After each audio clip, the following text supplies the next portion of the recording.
कंडियारो में ॻोठ अलण कलेरी जे रहवासी कलेरी बिरादरी जे माण्हुनि पारां बिरादरी जे बांसर आशिक़ कलेरी जे ज़ियादनि ख़िलाफ़ एहतिजाजी मुज़ाहिरो कयो वियो। उन मौक़े ते नूरुद्दीन कलेरी, सज्जाद कलेरी, जाफ़िर कलेरी, इमदाद कलेरी, अमजद कलेरी, फ़हीम अख्तर बेंदाही विझो त बासर आशिक़ कलेरी जेको पीपी अॻवान ज़ियाउल हुसैन लंजार जो ख़ासि माण्हू आहे, जंहिं करे हू ॻोठाणनि खे तंग करे रहियो आहे ऐं खून रेज़ी करणु चाहे थो।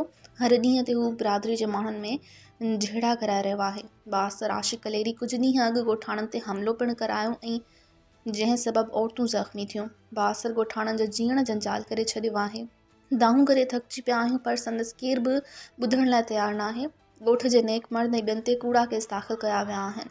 हुननि वस वारनि खां मुतालबो कयो त बासर आशिक़ कलेरी ख़िलाफ़ क़दम खयां वञनि। मज़ीद ख़बरनि ऐं तफ़सीलात लाइ विज़िट कयो असांजी वेबसाइट www.awamiNewsHD.com ऐं ॾिसंदा रहो अवामी न्यूज़ HD।